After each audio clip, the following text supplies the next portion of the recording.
Bonjour, chers choisis de Jésus.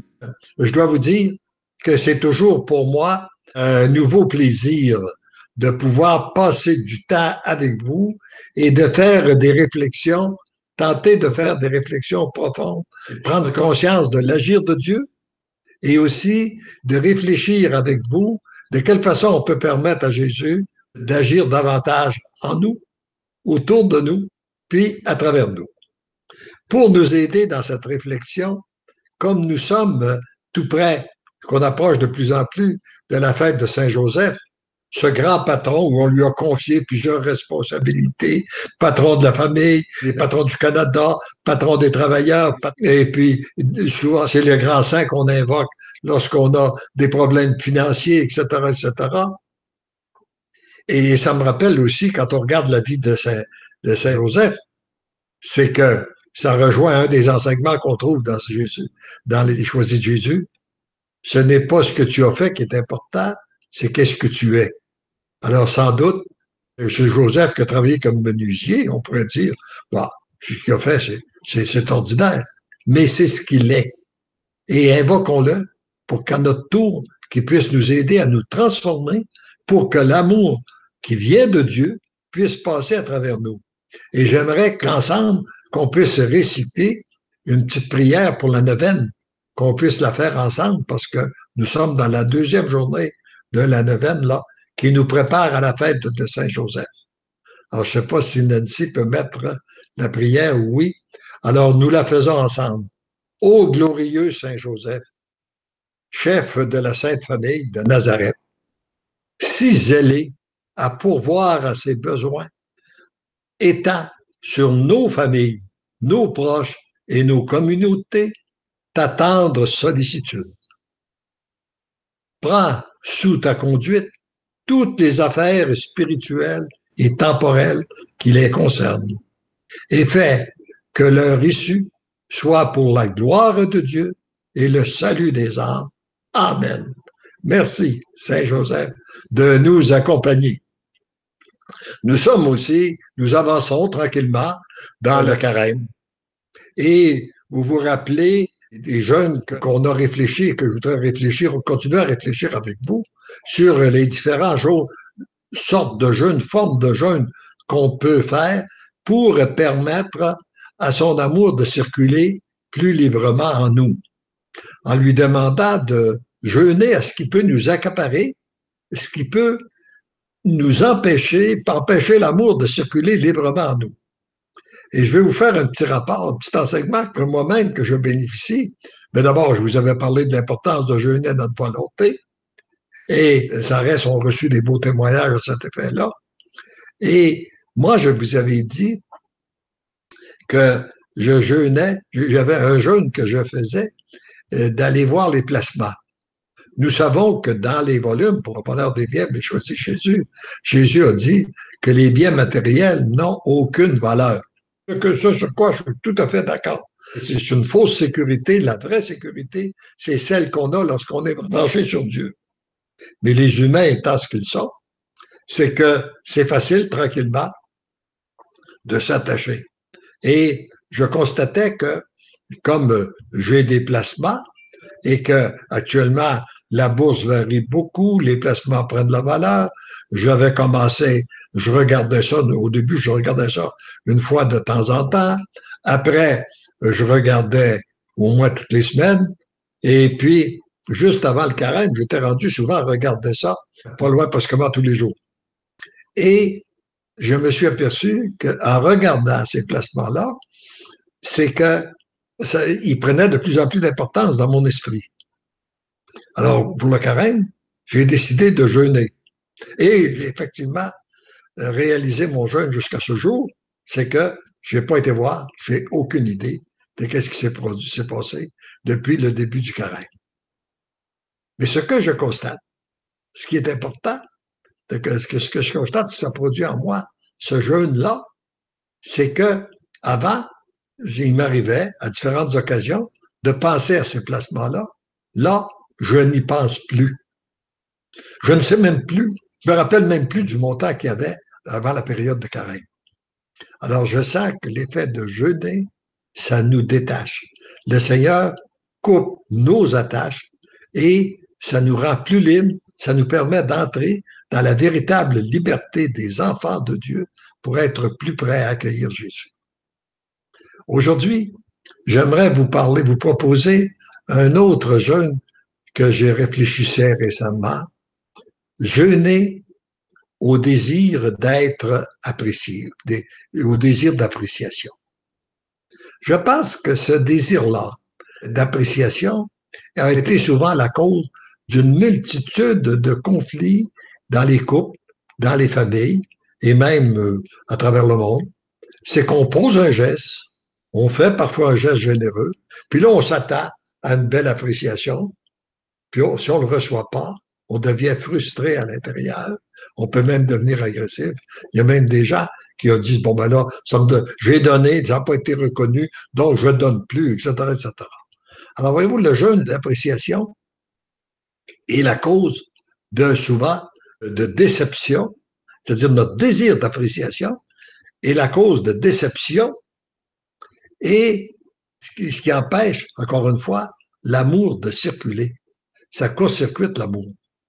Et là, ça en rejoint l'enseignement aussi que je vous ai déjà donné, mais que je veux reprendre avec vous, parce que c'est un enseignement qui était tellement profond pour moi, non seulement pour mon premier voyage de mission en Europe, mais il l'a été pour tous les voyages de mission pour depuis ce temps-là, et il est aussi présent dans toute ma vie, durant, je dirais, le voyage qui me reste à accomplir sur cette terre. Parce que j'avais demandé, si vous vous rappelez, j'avais demandé au Seigneur comment il me voyait avant de partir pour une mission comme celle-ci. Et ce qui avait monté dans mon cœur, c'était un tuyau d'arrosage. Quelque chose qui n'a pas de valeur, qu'on laisse dans le jardin, mais lorsque les fleurs sont en train de mourir, eh bien, on s'en sert pour redonner une nouvelle vie, pour arroser les fleurs ou les plantes. Moi, j'accepte volontiers d'être ce tuyau d'arrosage pour aller répandre l'amour de Jésus. Et je me disais, le tuyau, j'ai fait la réflexion suivante, le tuyau par lui-même ne peut pas arroser. Il faut d'abord, pour qu'il puisse arroser, il faut qu'il soit branché sur la source. Alors donc, si on veut répandre l'amour dans le cœur des autres, il faut être branché sur la véritable source de l'amour qui est Dieu. Notre relation que nous avons avec notre Dieu. Deuxièmement, il faut que le robinet soit ouvert. Parce que même s'il est branché, si le robinet est fermé, il ne passera pas d'eau. L'amour ne passera pas. Et pour moi, ce qui ouvre le robinet, c'est les oui qu'on donne. Mais après ça, je me disais, il peut y avoir des obstructions dans le tuyau. S'il y a des petits cailloux dans le tuyau, l'eau ne pourrait pas passer. Alors, quelles seraient les obstructions qu'il y aurait en moi qui pourraient empêcher son amour de circuler? Et là, ce qui a monté en moi, ce sont tes attentes, tes exigences. Voyez-vous, ça veut dire des attentes, comme on peut parler, des attentes de reconnaissance, d'appréciation, ou toute autre attente qu'on peut avoir. Alors là, je me suis dit, bon, Seigneur, on va faire une chose ensemble, c'est que je n'ai aucune attente, aucune exigence. Je vais être là, j'accepte de donner 3 semaines de mon temps, puis je me laisse guider comme un tout petit. Je connais pas les gens qui vont m'accueillir, mais ils sont corrects. Ils sont acceptés, ils sont accueillis pour moi. Et j'irai là où ils veulent me conduire.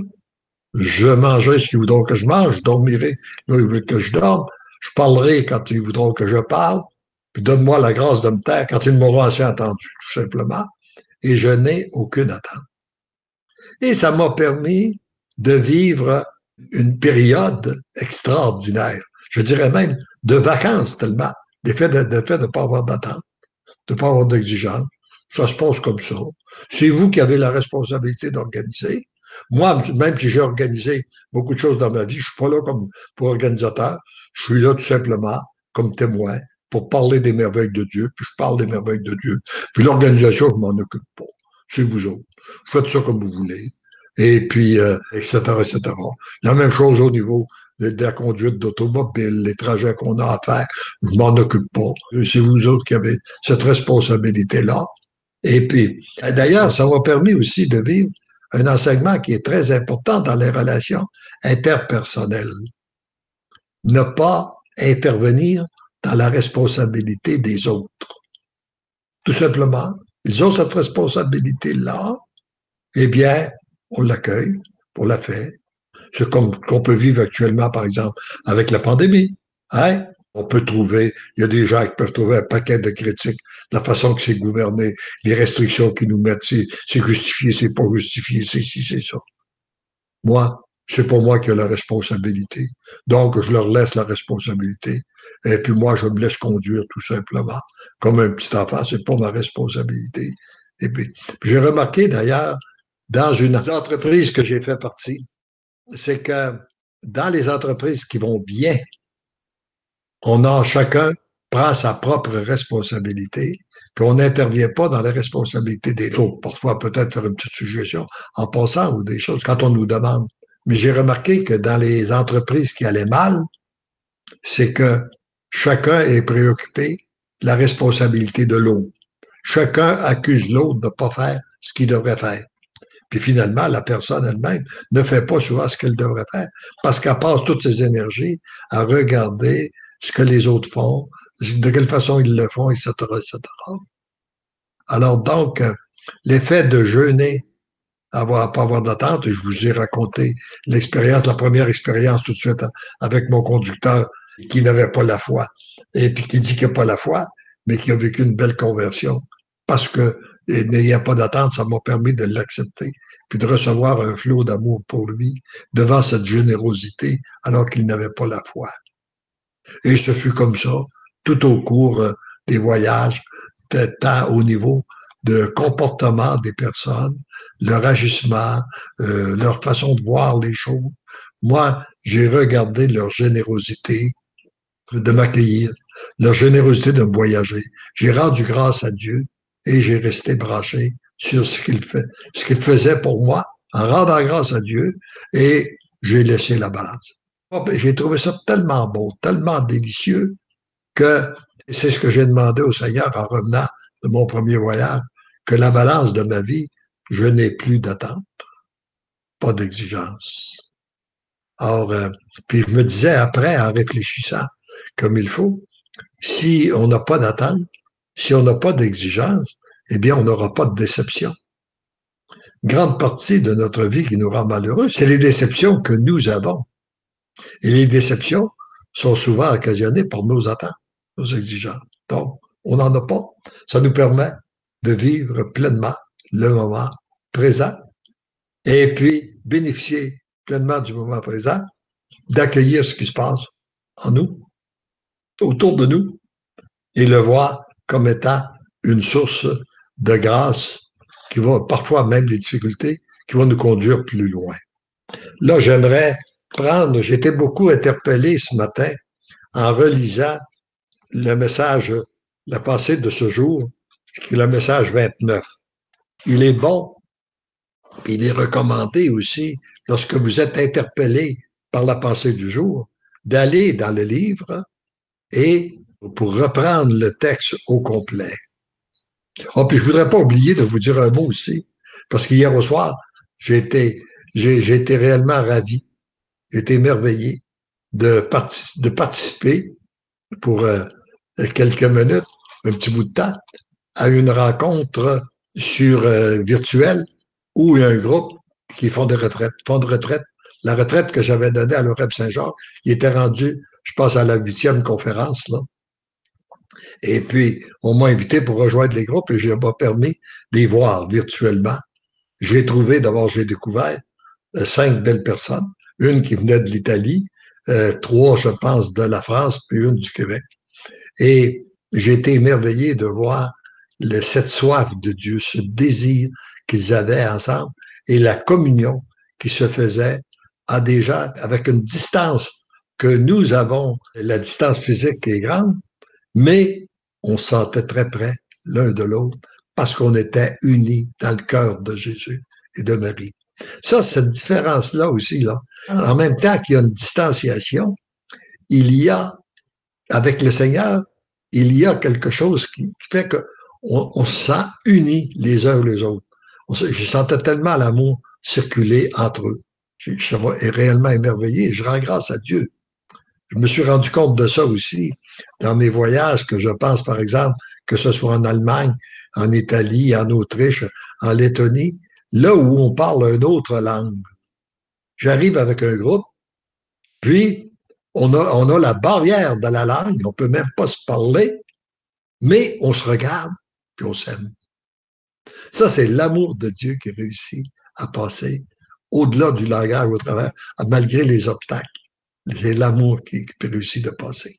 Et je reviens donc au message numéro 29 du premier volume qui dit « Mon tout petit, laisse-toi aimer. Prends le temps de goûter mon amour. » Ça, comme je le disais justement au type que je rencontrais, c'est le temps le plus précieux de notre vie. On a tendance à penser que c'est lorsqu'on agit, lorsqu'on fait ci, lorsqu'on fait ça. Non, non. Le temps le plus précieux, c'est le temps où tu te laisses aimer, tu es en étroite relation avec ton Dieu. Je suis toujours là, bien en toi. C'est là qu'est la joie, pas ailleurs. C'est là qu'est ta joie. On cherche comment vivre de joie, comment vivre dans la paix, puis être heureux. Eh bien, on va le découvrir à travers ce message-là. C'est notre relation avec notre Dieu. J'aime. Puis là, il ajoute, j'aime lorsque tu t'arrêtes pour me louer, me bénir, me rendre grâce. On a déjà parlé, les prières de demande, c'est bien, mais les prières de louange et d'action de grâce, pour moi, c'est encore mieux. Alors, puis là, il nous dit, j'aime ton cœur de louange, en même temps que c'est un baume pour mon cœur blessé, c'est aussi le tien qui se transforme et qui devient de plus en plus l'amour. L'effet d'entrer en relation avec lui par la louange, l'action de grâce, ça lui permet, lui, de pénétrer en nous et de nous transformer petit à petit pour faire de nous des êtres d'amour. Je t'aime, je t'aime, je t'aime. Ce sont ces mots qui doivent se graver dans ton cœur, dans ton âme, ton cœur et ton esprit. C'est-à-dire dans tout ton être. Accepte d'être aimé par moi, ton Dieu. On en a parlé sur différentes formes. Il revient là-dessus. C'est fondamental. Accepter d'être aimé par notre Dieu. Il y a des choses que parfois on a de la misère à s'aimer soi-même, à accepter. Mais lorsqu'on prend conscience que Dieu nous aime, mais pourquoi que nous, qu'on ne s'accepterait pas? Pourquoi qu'on ne s'aimerait pas? Hein? Puis si on prend conscience que Dieu aime tout le monde aussi de cette façon-là, pourquoi nous, on les rejeterait? Pourquoi nous, on les accepterait pas? Pourquoi on ne les aimerait pas? Et de faire en sorte de lui demander la grâce que nos yeux s'ouvrent, nos yeux de la foi, pour voir ce qu'il y a de beau, de bon chez la personne et oublier ce qui est moins beau. Un peu, j'ai l'impression que c'est qu'est-ce qu'il m'a donné dans mes voyages en Europe. L'effet que de ne pas avoir d'attente, pas avoir d'exigence, il m'a permis de permettre de regarder les yeux avec les yeux de la foi et les aimer pour réellement ce qu'ils étaient. Plus tu acceptes d'être aimé, plus mon amour s'installe en toi, et plus tu es habité par l'amour, et plus tu deviens l'amour. Puis là, voyez-vous, on était au début du premier message, puis il disait, tu t'interroges souvent sur ce que tu devrais faire pour m'être agréable. Ce n'est pas le faire, mais bien l'être qui importe. Voyez-vous? Contrairement. Puis d'ailleurs, c'est ça qu'on voyait de Saint-Joseph. C'est peut-être pas ce qu'il a fait dans sa vie qui est le plus important, c'est qu'est-ce qu'il était.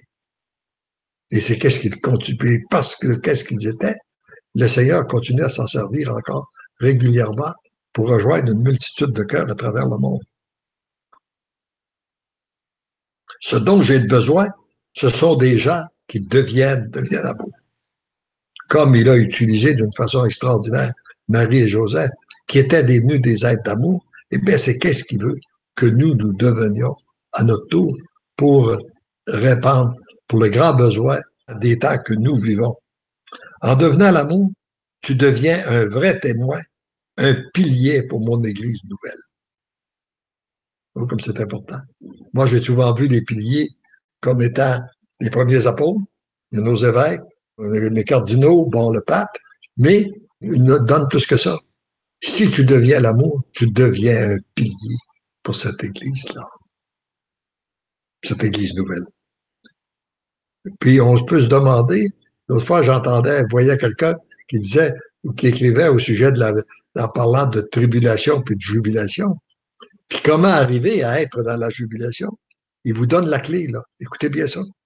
La jubilation, c'est de devenir des êtres d'amour et d'être témoin de ce qu'accomplit l'amour en toi, à travers toi et autour de toi. C'est aussi simple que ça, la jubilation. Hein? Mais c'est tout ça.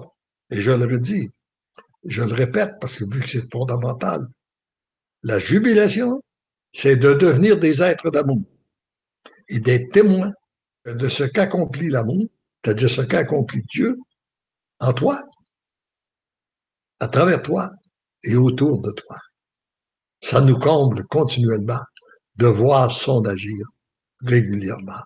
Et actuellement, moi, je pense que si on a autant de gens malheureux sur cette terre, c'est qu'il y a beaucoup de gens qui demeurent branchés sur l'agir de Satan. Les médias d'information nous mettent souvent en phare sur les meurtres, les pédophiles, les ci, les ça, les crimes de toutes sortes, les guerres, et puis, mais ça nous rend tristes, ça nous rend moroses. Pour entrer dans la jubilation, il faut apprendre à regarder Dieu agir. Et c'est pour ça que nous publions, en même temps que nous publions la pensée de chaque jour, pour vous nourrir, nous publions l'agir de Dieu, des témoignages qu'on a reçus, qui sont au-delà de, je pense, 2 ou 3 000, là, qu'on a reçus depuis le début de la Fondation, qui nous permettent de constater l'agir de Dieu. Et c'est cet agir-là qui nous conduit réellement dans la jubilation. Puis là, il nous donne que cette jubilation, il veut qu'on y goûte maintenant, qui précède les grandes tribulations. Peut-être qu'on est commencé dans les grandes tribulations, là, mais la jubilation, elle est de l'intérieur. Afin de vous permettre de vivre d'une façon bien différente les événements qui s'en viennent. Je pense que les gens qui ont la foi, puis qui vivent actuellement pendant la pandémie de la foi, ne vivent pas de la même façon que ceux et celles qui ne l'ont pas, ou qui sont branchés uniquement sur les mauvaises choses. Alors, et qu'en même temps, vous soyez des phares pour ceux et celles qui vont chercher la lumière.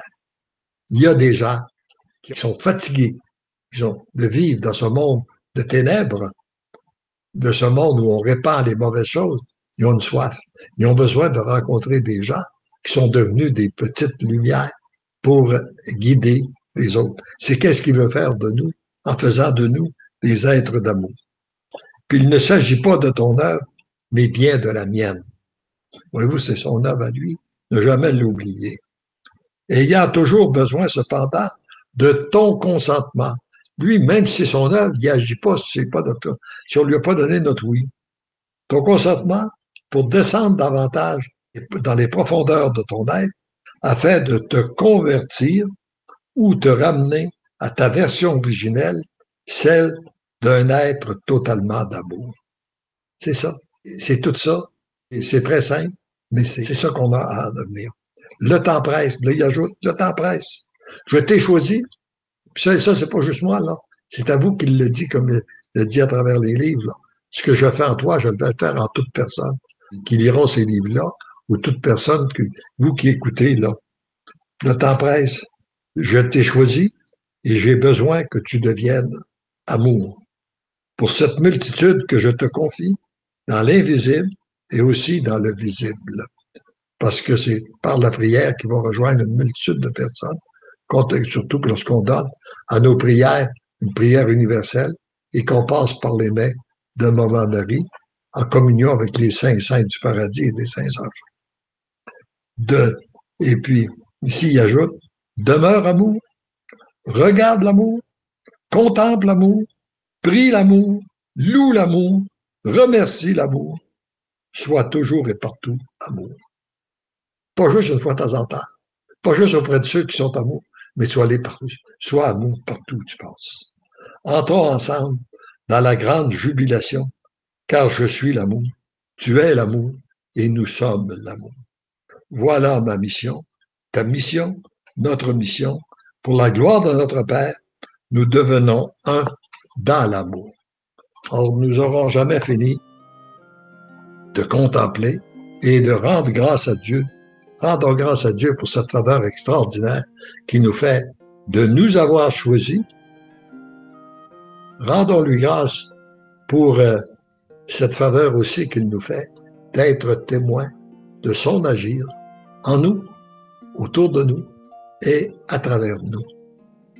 Et là, je vais passer, comme on l'a fait depuis quelques semaines, je vais demander à Nancy de passer vos témoignages, vos commentaires à l'écrit, en même temps qu'on pourrait écouter un chant que j'aime bien, de l'enfant prodigue, là, qui vient nous aider dans ces temps de carême pour nous montrer comment est-ce que Dieu nous aime et aussi qu'il est miséricordieux.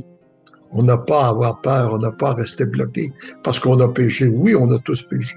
Oui, mais lui, il nous accueille les bras ouverts dans sa grande miséricorde. Et ensemble, nous disons, et nous le répétons régulièrement, parce que l'amour nous aime, nous devenons l'amour. Parce que l'amour nous aime, nous devenons l'amour. Parce que l'amour nous aime, nous devenons l'amour. Amen.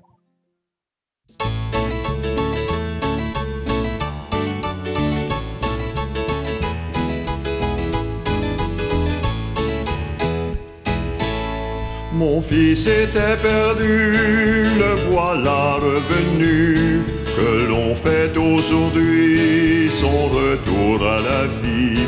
Fêtons ce jour béni et que dans la vie, mon fils est retrouvé, accueilli de baisers.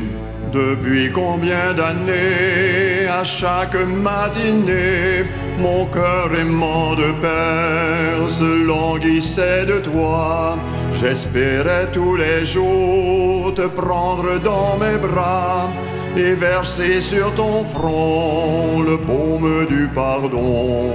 Mon fils était perdu, le voilà revenu, que l'on fête aujourd'hui son retour à la vie. Fêtons ce jour béni et que dans la vie, mon fils est retrouvé, accueilli de baisers. Approche-toi de moi, je te revêtirai de la robe des rois et de la bague au doigt. Si tu savais l'amour dont tu es couronné et toute la tendresse qui se répand sur toi. Mon fils était perdu, le voilà revenu, que l'on fête aujourd'hui son retour à la vie. Fêtons ce jour béni et que dans la vie, mon fils est retrouvé, accueilli de baisers. Entrons dans ma maison, royaume de bonheur, où tu seras comblé du pain des invités. Dans le puits de mon cœur déborde les douceurs, pour toi mon héritier, mon enfant bien-aimé. Mon fils était perdu, le voilà revenu, que l'on fête aujourd'hui son retour à la vie. Fêtons ce jour béni et que dans la vie, mon fils est retrouvé, accueilli de baisers.